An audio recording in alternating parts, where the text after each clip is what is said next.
Swale in Kent, currently winning the competition all of us would want to lose, in that it's the district where COVID-19 is most rife, despite the lockdown. A lockdown which the Prime Minister today confirmed would end in just over a week.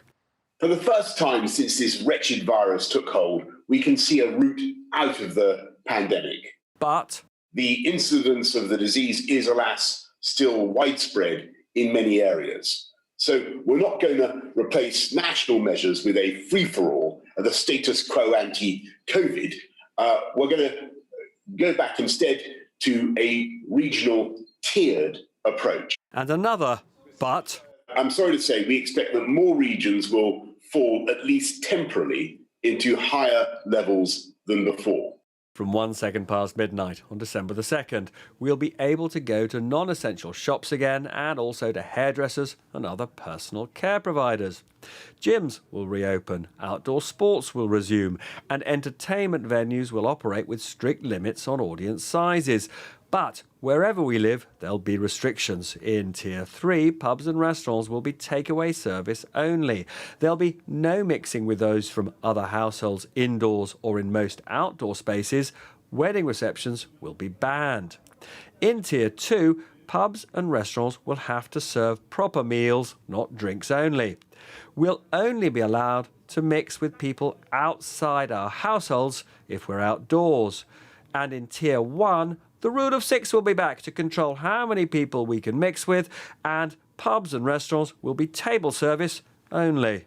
As for Labour, it gave qualified support. The Prime Minister proposes a return to the three-tier system.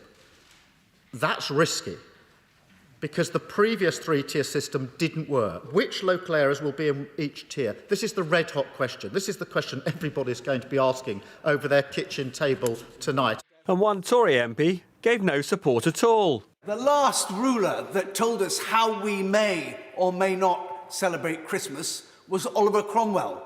It didn't end well, did it? Maybe not, but the Prime Minister, like Cromwell, still thinks caution at Christmas is essential, as he said later at his press conference. This is not the moment to let the virus rip for the sake of Christmas parties.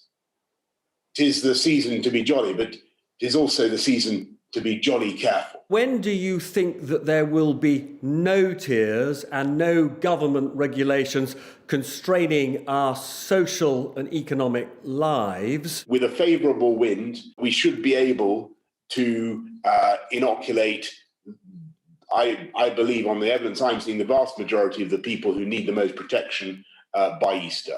That will make a very substantial change to where we are at the moment. So what kind of Christmas in Manchester, which fears it'll be back into tough Tier 3, and for the rest of us? The PM wants it to be 5 days, shared with just 2 other families. If that is, he can persuade the First Ministers of Scotland, Northern Ireland and Wales that he's got the right Christmas spirit.